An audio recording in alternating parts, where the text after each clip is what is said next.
11 Houston, you're good in 1 minute. Apollo 11, this is Houston. You are go for TLI, over. Apollo 11, thank you.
Apollo 11 Houston, you're good in 1 minute.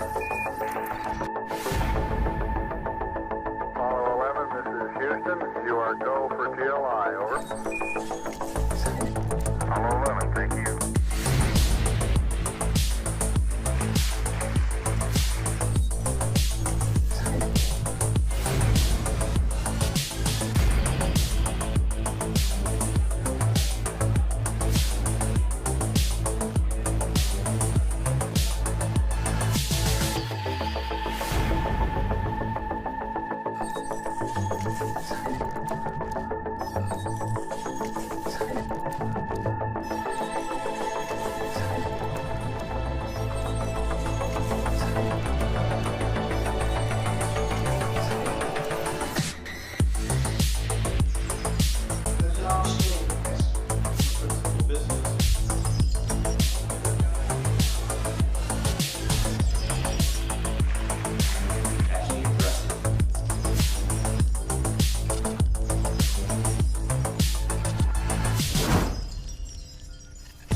All right.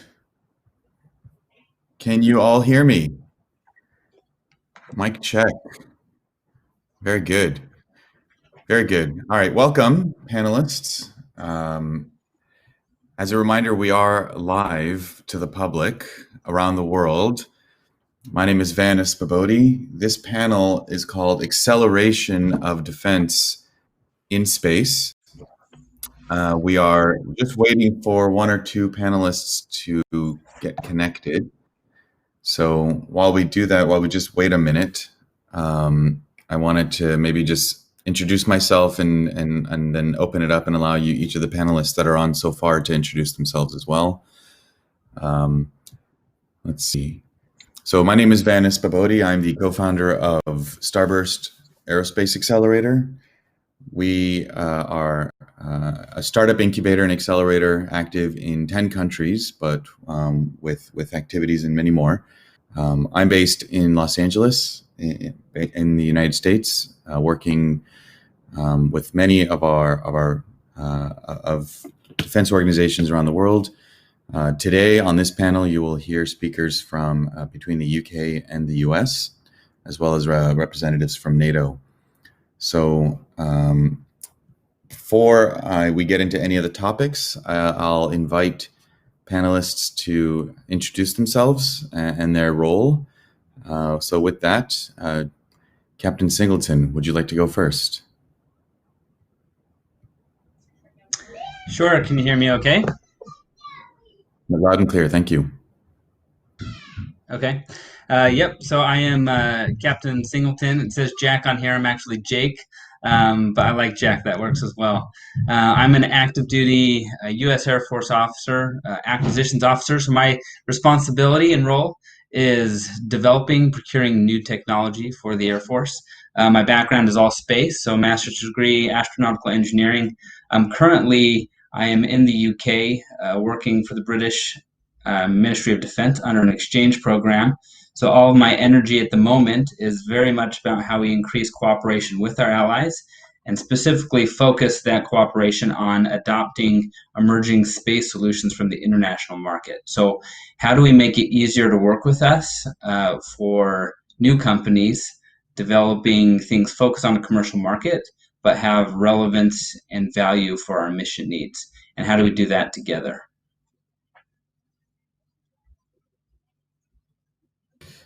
Wonderful. Thank you. Let's see. I know that I've had some connection issues with this platform yesterday. So if you do have any trouble, please refresh or just reload the page and it should be okay. Rob, your screen looks frozen, so I'll come back to you. Colonel Krolikowski, maybe you can go next and introduce yourself, please. Hi, thanks, Van. So, hi, I'm Jennifer Colonel Jennifer Krolikowski. It's early in the morning for us here. I'm in Los Angeles as well.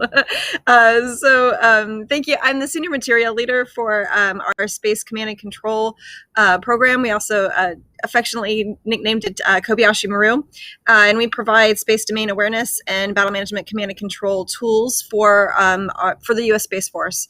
So, just quick and dirty, we produce a lot of software. We do a lot of innovative techniques associated with that. We love to try and bring in what we consider non-traditionals, people who don't typically work with the defense sector, in order to be able to help tackle those the unique problems that we have with respect to space. Appreciate being here on the panel this morning, and thank you very much for having me. Thank you, Colonel Krolikowski. And yes, I would love to introduce the concept of Kobayashi Maru to the rest of the audience. As a reminder, this panel is also being live streamed on spacechannel.com. And this is a unique platform for us. We're not used to working in this environment. So bear with us as we try to understand some of the nuances of getting this information out there. Rob, can you hear me? I didn't think so. Okay. So maybe we'll, I'm just going to message our organizers and let them know that we're having some technical challenges while they try and load that. In the meantime, maybe what I might do is talk about an initiative that we've launched in the last few months between the UK and the US. And most of the panelists on this call are familiar with, but to inform the audience, in the last couple of months, we've launched an initiative that was started in both the UK and the US called Space Pitch Day, and we've decided to take that to an international level. So companies and entrepreneurs from anywhere in the world are invited to participate in this event, as well as our friends in other countries, our peers in allied nations, to participate and join us. So please, if you ever have any questions, follow up and send myself an email at van@starburst.aero, and we will make sure that we provide that information to the audience and to the public after this event. All right, we have our latest attendee just joining. So as he kind of gets situated, I'll just again reference. There's also a website you're welcome to check at ISPD. intlspacepitch.com. So if you do have any questions, there's more information there. Basically, we have invited companies from anywhere in the world to address 6 challenge areas in the space domain that will be able to support them with that. Yesterday, we did have Dr. Moser from Space Force, the chief scientist, talk about some of the latest capabilities they're seeing around artificial intelligence.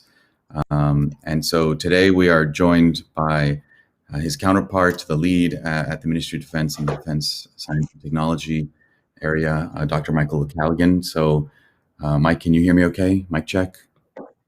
Yeah. Hi there, Van. Do you mind just... Yeah, you hear me? Yeah, very good. Yeah. Thanks for making the connection happen. I know the platform's been tricky for not just yourself, but for a few others. As you can see, Rob is still frozen from the moment we joined.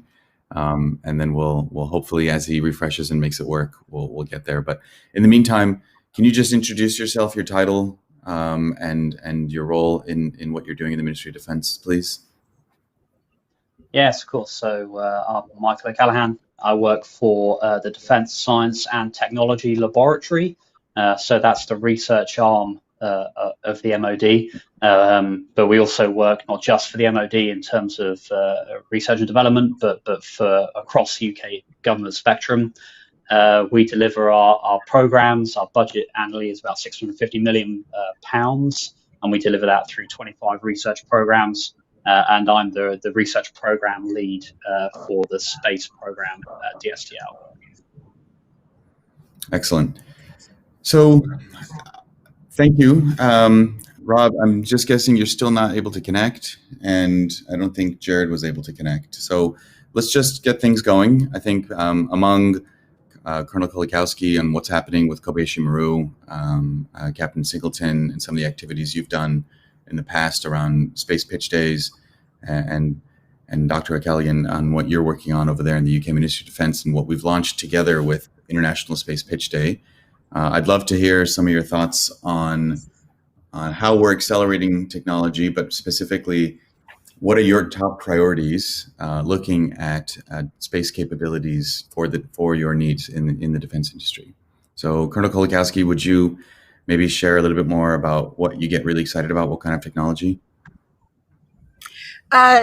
Yeah, so it's I geek out and I get really excited about everything. So it's a little hard sometimes to pinpoint the specifics, but to go a little bit more in depth as to what we do within Kobayashi Maru.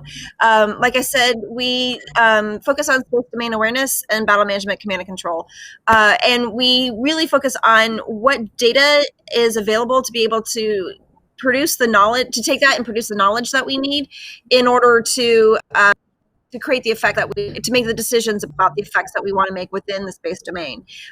So obviously it's very important for us to know what's normal in space and then what's not normal in space, so that we can then decide, okay, is that not normal a potential threat to one of our assets, whether that could be both government or commercial type things that we rely on as well, and then what sorts of actions should we take as a result of that, and then can we actually go forth and then make to take those particular effects or take those particular actions.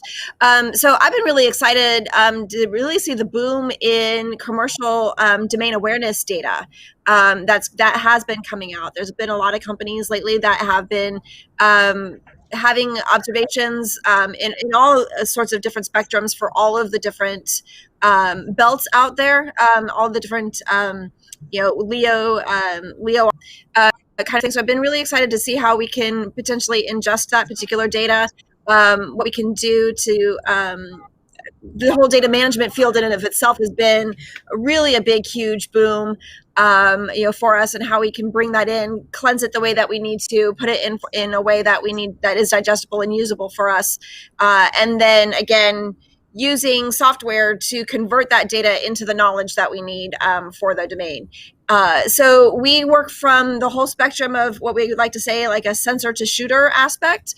So the whole entire kill web, if you will, or effects web, really, because I'm not saying that we're out there killing things in space, but it's the effects that we're trying to create out there. So solving the problems then and what algorithms and what software and designs, architectures, all of that stuff that encompasses the effects web that we're trying to create really does factor that in there. One of the other things, because we set up the architecture the way that we have, being with open standards and taking industry best practices and standards, if you will, from kind of the software world in general. We're able to pull in best of breed in any of those particular areas. So our program is not that traditional waterfall type of a program that you may be familiar with, is usually part of the Department of Defense. And we're really pushing a lot of that envelope to bring in those best of breeds, bring in the non-traditionals, really go after that brain power that helps tackle, like I said, those wicked problems that we have, and how do you better evolve the algorithms or the logic that we have in going about solving those kinds of problems. So even if there's something that's better that comes along, we're able to pop an element out of our ecosystem and then drop in a new one so that we can actually continuously evolve how we're progressing. And so really looking at who's got those ideas, who's got that tech that is willing to kind of outperform the stuff that we already have, but then also work and grow and evolve with us. It's not about keeping it static, but how we recognize that this domain is very dynamic. It's changing, and it's actually just exponentially getting more complex. And so how do we keep that evolution going so that we can keep at pace, so we can still deliver our capabilities at the speed of relevance? And one of the great things that we do pride ourselves on speed. So, case in point, we used to have one particular capability, took us about 3 years or so to develop. We just recently, after having adopted a lot of our software practices, got it done in 6 months, like a whole refactor of the thing. And it's actually so much more capable than what we had done before. So we're really excited and very proud of the work that we do in Kobayashi Maru, and I look forward to seeing what is even out there, because sometimes we're still discovering and exploring what is out in there in the tech space that could help the domain. But I think we have a lot of opportunities to be able to bring folks in where we may not have been able to so much in the past. I love it. I absolutely appreciate where you're coming from, and I just want to reemphasize how important and how valuable that has been in practice to become such an agile division of the Defense Department, specifically focused on space. So thank you for sharing with us kind of your experience and how that's transforming how your organization continues to develop at agile speeds and has defied the timelines of bringing capabilities to support your needs. So thank you. Captain Singleton and Dr. Michael Callaghan, together, you have helped us launch this initiative around an International Space Pitch Day. Maybe you can talk a little bit more about that initiative and specifically what challenge areas we've highlighted, and how you are also trying to work with companies, your non-traditionals that Colonel Krolikowski is referring to, from anywhere around the world to support your mission needs. So maybe I'll hand it over to either of you to kind of add a little bit more comments to that. Sure, I'll kick off, and then Jake can speak much more coherently than me to what's going on within the Space Pitch Day at the moment. But Van, as you know, we're very much exploring this arena. We continue to work through some of the more traditional means in which we've reached out to small-scale companies and startups through things like the UK MOD's Defence and Security Accelerator, which has been maturing over the years and continues to evolve to be more agile, to be more rapid in terms of contracting, in terms of the way that it reaches out to non-traditional companies, non-traditional kind of defence suppliers.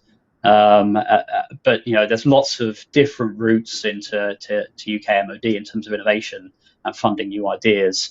And it's been a bit of a journey over the last couple of years on things like leading up to the Space Pitch Day. We've been working with UK VC, Seraphim Capital, and their Space Camp Accelerator over the last couple of years to really gain greater insight into some of those new space companies that are coming through and who could deliver real benefit to defence in the future.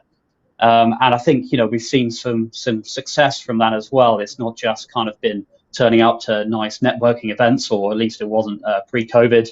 But we've seen companies come through Seraphim and get funding from DSTL, from UK MOD, through DASA, etc., and also companies that we've sponsored at the early stage who have attracted VC investment from Seraphim, but also from other players as well. So we're seeing some of that two-way interaction between the defence community and the startup and investment community, which I think is really important. And as many of you have seen, we're now going international. Lots of kudos to Jake, who we brought over to support DSTL space program last summer, which took a few years to sort out. But we've got these great relationships with our partners, with the US and with other allies as well, in terms of being able to do staff exchange and leverage some of that great talent that we've got across the piece. And trying to put together a pipeline really that augments what's already going on in the VC community, but trying to add some of that that defense flavor, that interaction with the users, and trying to make sure that we've got that in our sights, as well as just the sort of commercial exploitation of people's products as well, to make sure that we're there at the outset, those companies. But I hand over to Jake, who can speak to the ISPD and what we're trying to achieve through that.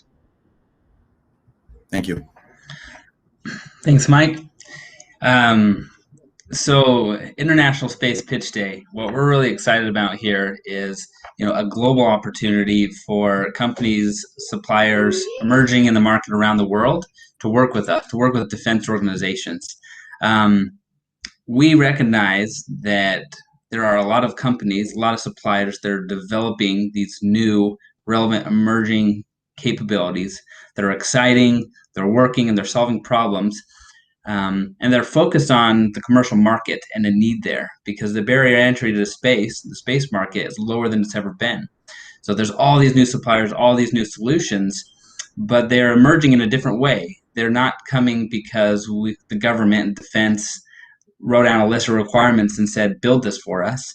They're emerging because these entrepreneurs, these engineers, scientists that are super smart, super focused, are recognizing that there are problems that they can solve, and so they're solving these problems.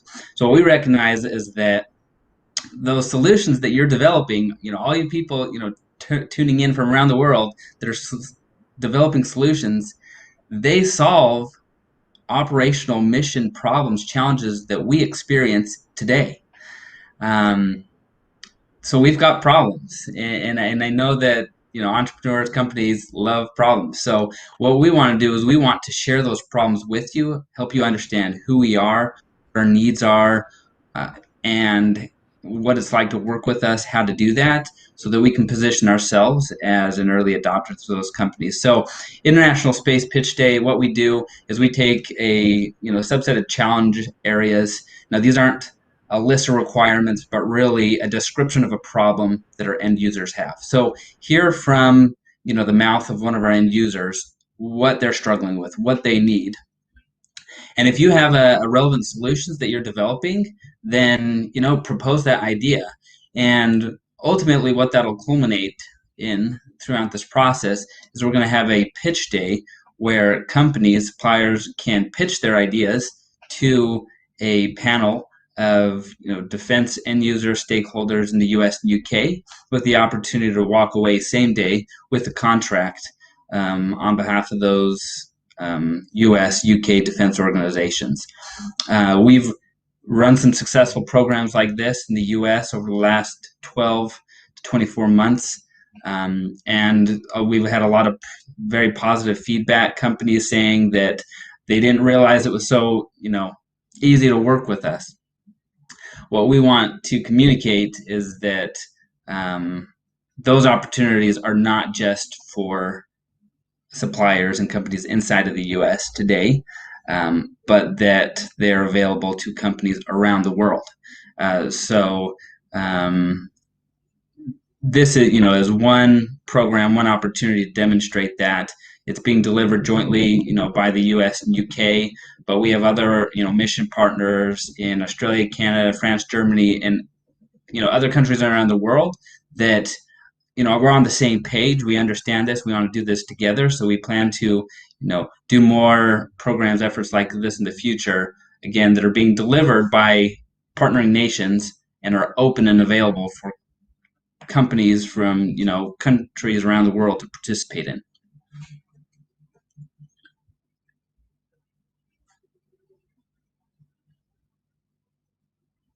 You're still on mute, Van.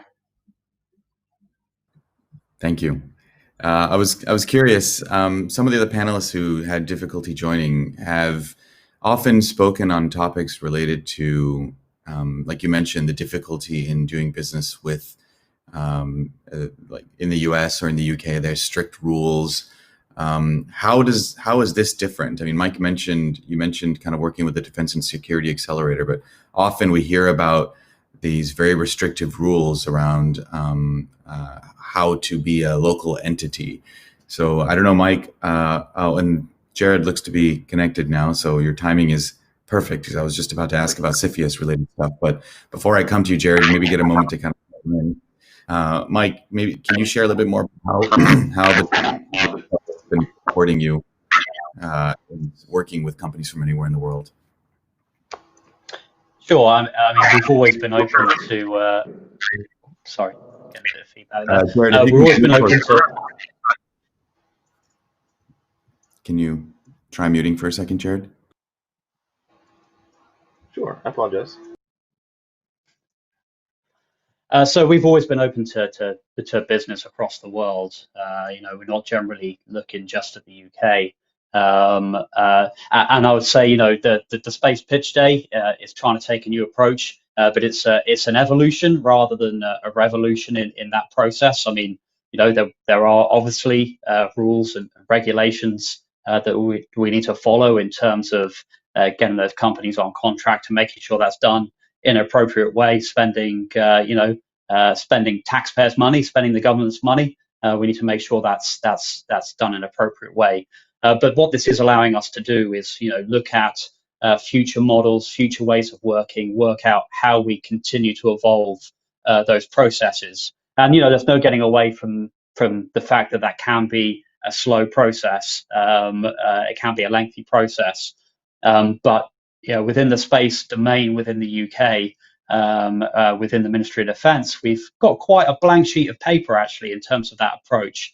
It's not an area we've invested really heavily in the past years. We've got one or two major programs, but we're looking to innovate. We're looking to learn from things like Space Pitch Day, but some of the other ways that we could work as well with suppliers, both large and small.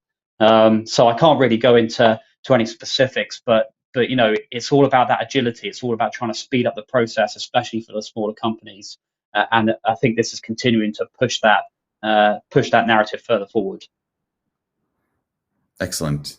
Major Evans, welcome. Please unmute yourself and share with us, introduce your role. Maybe tell us a little bit about what is AFWERX, what is Air Force Ventures.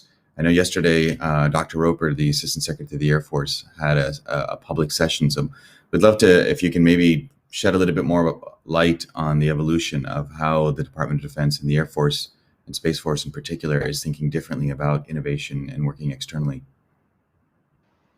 Absolutely. Yeah, and I really appreciate the opportunity and apologize for some of the issues that we've had jumping on the conference here. But before I get too far in, can you hear me okay? I know I was getting some feedback a little earlier.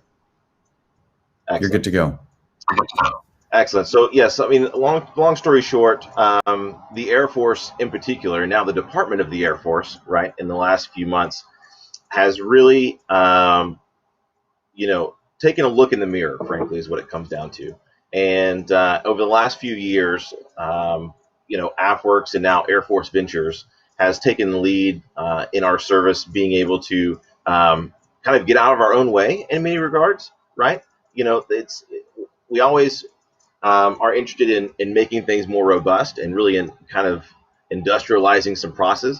But in terms of technology development, right, agility is key and speed is imperative, right? And so with that in mind, back in 2017, the Secretary of the Air Force established this AFWERX kind of prototype, right? There wasn't a whole lot of detail associated with it. We weren't exactly sure where it was going to go and how it was going to be utilized, right? And even if it was going to work, right? It was an experiment in many different ways. And over the last few years, we have really found a lot of success in terms of our small business programs, in terms of the agility that the startup community and the small business community is able to provide us as a kind of a large industrial government partner. And with Air Force Ventures coming online here just recently, we're really starting to take, we have the opportunity to take a really commercial focus, not only integrating technology into our operations, but also to engaging industry in a much different way, right? In a way that is much more conducive to their kind of normal operating cadence, right? We're not kind of straining our relationships with the commercial industries by mandating that they move at our kind of government pace, right? Which is an important piece of, I think, of our success. So I'll pause there, but that's kind of the overall picture of kind of where we started and why we're here in the first place. Excellent. Thank you. And that's consistent with what we keep hearing. And I know it's not just a US and a UK initiative. We're seeing that elsewhere. I know Rob, who's unfortunately not been able to get connected, has continued to emphasize in his role over at NATO. So something we were bringing up, and so we've been talking about this initiative we've launched with International Space Pitch Day, this allied endeavor where we are piloting this project. I think as Mike mentioned, this is an evolution, not a revolution, that we acknowledge, and the Department of Defense and the Ministry of Defence are continuing to champion this new way of working with external parties, these non-traditionals. So for those of you listening, for those of you that are innovating anywhere in the world, please go to intlspacepitchday.com. Please submit your interest. Please get in touch. Even if you missed this round, we'd love to hear from you. There will be more. Also, if you are having difficulty, connect. Please send me a note. I'm van@starburst.aero. Today's panelists are giving you examples of just how fast and quickly capabilities are being developed, how rapid acquisition, how the purchasing process of the respective organizations is being completely transformed to acknowledge that there is talent in unexpected areas. And as you just heard from all the different speakers, their specific functions, they are proving that to be the case. Something, Major Evans, you just, so you've introduced kind of Air Force Ventures and AFWERX, but something I was more interested in, what we've been speaking about, is how our partnership with the Defence and Security Accelerator in the UK is allowing all these different elements to interact and do business with these foreign entities. Traditionally, can you shed a little bit more light on how sometimes these CFIUS type rules have been limiting in our ability to work with non-American businesses? I know Captain Singleton is currently based in the UK and he's being introduced to innovation from all parts of the world, but can you share a little bit more light about how we're overcoming those limitations? Sure. So, I mean, as I mentioned, a lot of what we're doing is kind of getting out of our own way, right? In many different respects. And so, the mechanisms, whether it be in our small business space that we've kind of really were able to generate on the Air Force side, on the U.S. side, is really, something that we're looking to expand wider, right? And it's built on the fact that we don't have unique problems, right? The problems themselves tend to be pretty common, right? The things that I care about are going to be things that, Jake cares about, or Rob cares about, or lots of other people, internal to the U.S. and external to the U.S. care about as well. And so by leveraging our collective interest, our collective funding pools, our collective, resources in general, right, we can get farther in the process in terms of development, implementation, and that kind of co-development, that co-work, really at the back end allows us to work more cleanly together in the first place, right? So, anyone who's worked in the international space, whether it be interfaces or standards or a variety of other things, has run into you know, applications where the systems don't communicate for one reason or another, right? And if they do, maybe it's just clunky and it really slows down the whole process. So by bringing in, you know, partners from across the board, right, early in the process, again, leveraging collective resources and managing collective risk as well, we're able to have a much better product on the back end, right? Something that we can share, we can all play inside of, right, and work well together. That's true for kind of the standard Air Force space, but that also translates really well to the more the space technology areas as well. So, you know, that's an important thing, especially when so many of our space resources are shared in the first place. Thank you. Maybe on a final thought, I might open it up to each of the panelists. What capabilities have you been pretty excited about in the last few months, or where are you really hoping to get more and more involved with? We've seen a lot of incredible new areas around visualization, around analytics, around autonomy. So maybe I'll just kind of hand it over to each of you to share more about what technology areas have you been most excited about as you continue to monitor what's available in the non-traditional domain, and where these entrepreneurs and even venture capital investors are really trying to shake up and lower the barriers to entry and be able to work with each of you and reach out through initiatives like that we've been talking about. But can you maybe shine a little bit more around, when you think about battle domain awareness, space domain awareness, situational awareness, how are these, maybe let's reemphasize that you don't have to have familiarity of the space domain. I mean, what we're interested in is how have you developed an analytics or an autonomy platform that's working in another environment that has incredible potential to support you and your needs. So can you each of you, maybe we'll go around, Colonel Krolikowski, what kind of, without revealing anything specifically, but what do you get excited about? Yeah, no, for sure. So a lot, like as I mentioned, our my area is very data intensive.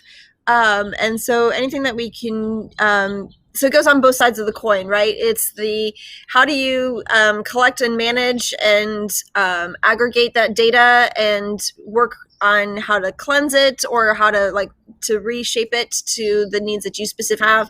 How do you even move it around, between multiple applications or services that you have, so that those things, so everybody can call on each other very quickly and without, as few delays and all. So all of the whole realm of data on that side is very exciting on just broadly like the management piece. But then on the flip side of that is the AI. Since we are very data intensive, we have a lot of opportunities to be able to put AI and ML, machine learning techniques on top of that data and then see patterns and interesting information that we may never have seen before, because that's not how, we were looking at it previously. So there's a lot of work, I think, in that realm too, that can help us, that even if it's not traditionally have been in the space domain previously, those techniques actually translate very, very well across the board.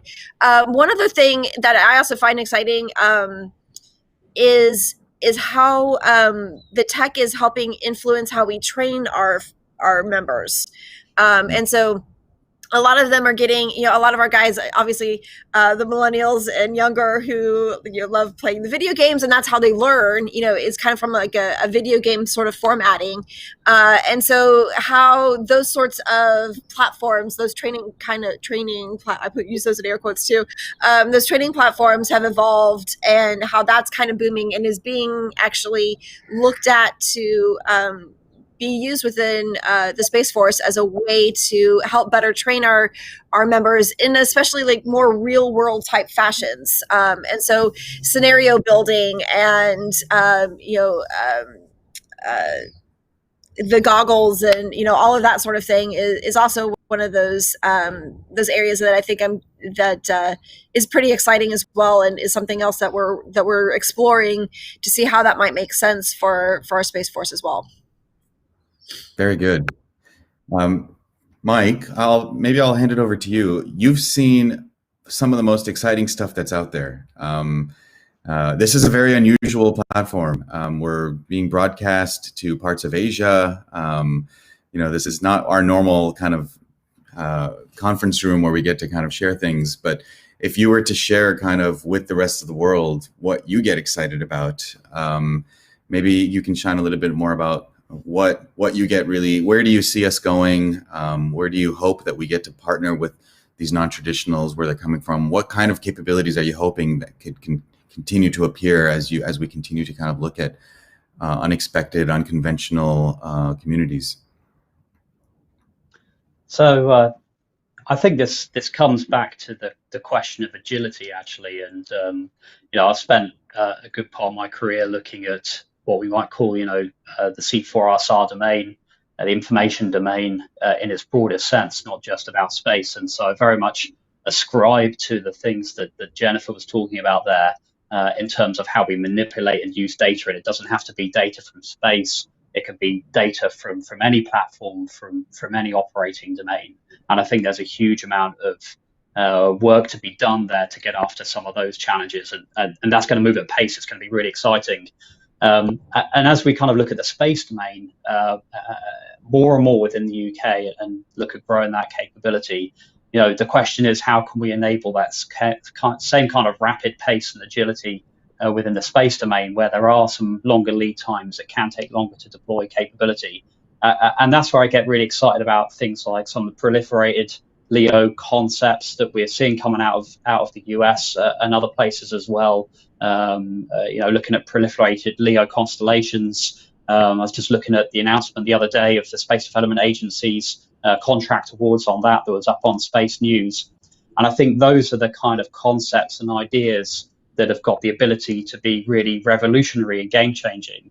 And that's, not just about the capabilities that might bring, but it's also that rapid refresh of technology. And I think, the ability to rapidly insert new technologies, whether it's an ISR capability, whether it's comms or PNT or space situational awareness, or whatever it might be, having that data backbone in space, having that transport layer available to you that enables you to get that data around to the point of need as fast as possible is going to be a real step change. And so I think those kind of concepts, drawing off the mega constellations that we're seeing, moving at pace, I think that's one area where I'm really excited to see how things develop.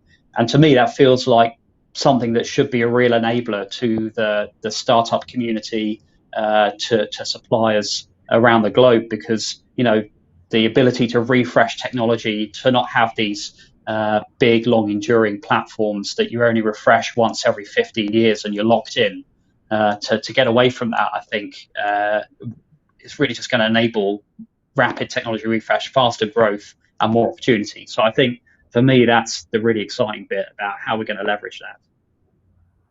Thank you. Jake, maybe I'll hand it back to you. You've kind of bounced you've immersed and you've seen some of this evolution happening in both the US and the UK. What are you getting really excited about? Where do you want this to go in the next few years? What's your ideal kind of place to be, and how these alliances are continuing to shape out, and capabilities are kind of duality? We're kind of moving them from the commercial in unexpected areas, and we're looking at continuing to enhance that mobility of data to support different needs. But maybe share a little bit more about your vision and where you want this all to go.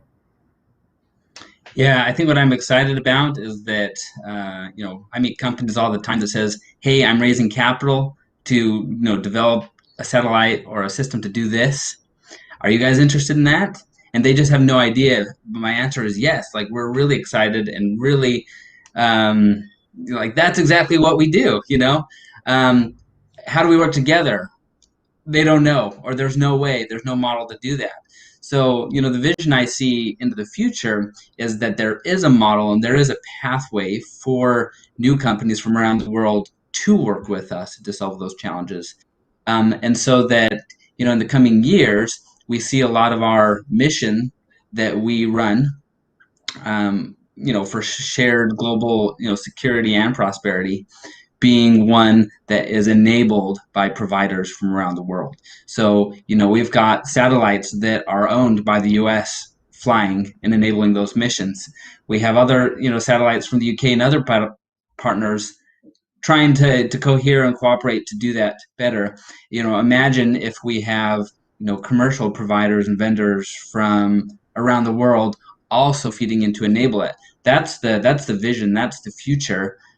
No one's going to be able to reach, our goals independently by ourselves. We have to do it together, and we have all of the players there today, everywhere. We just need to figure out how to cooperate more closely together. And one of the biggest challenges in doing that is the agility of our own bureaucracy. That is our biggest challenge. We have to have an ability to position ourselves as a good partner to work with those new providers. And that's what we're doing today.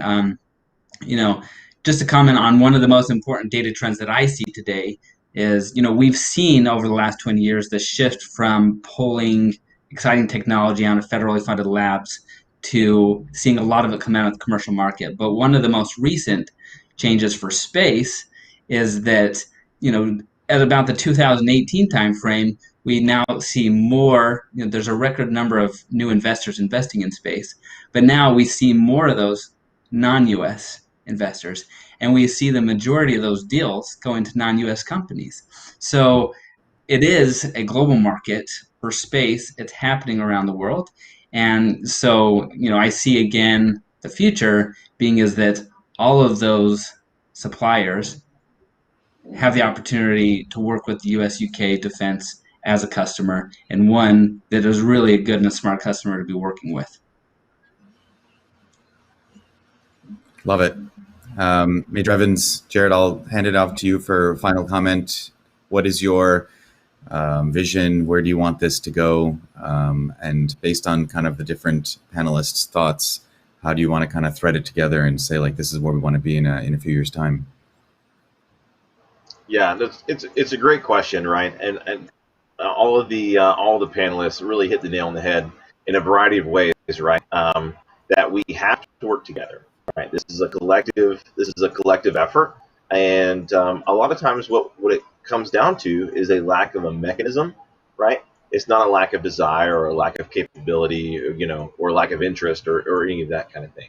And so by instituting, things like the, Space Pitch Day, and even moving forward in incremental steps with some of these international events that are really aimed at some of these global markets, right?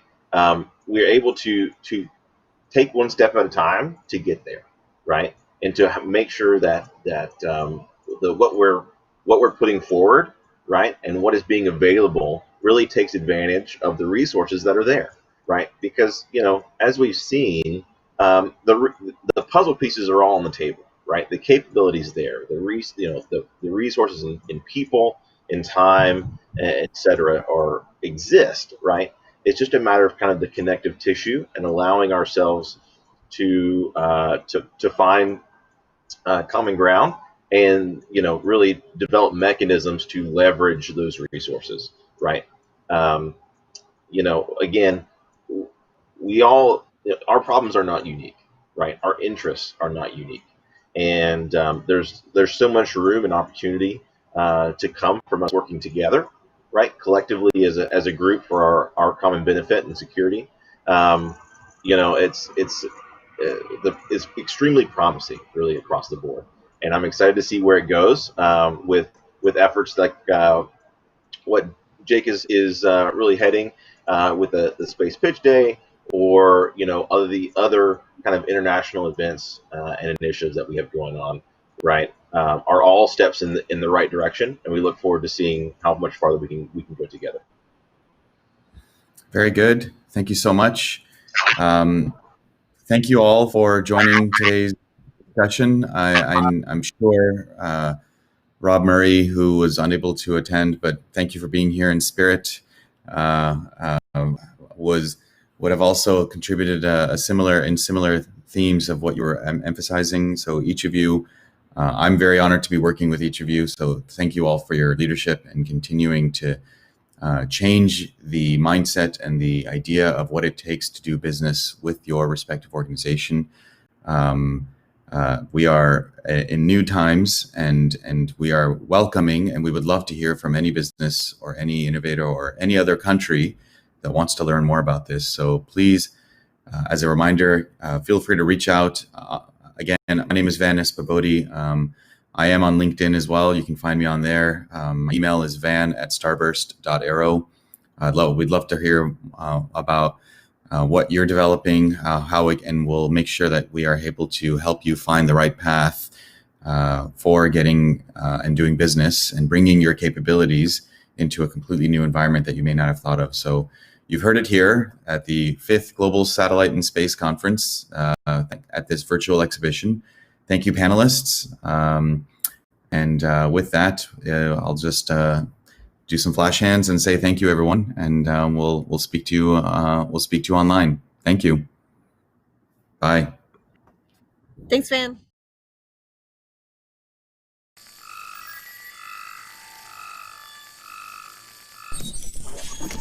Apollo 11, you're good in 1 minute. Apollo 11, this is Houston. You are go for TLI, over.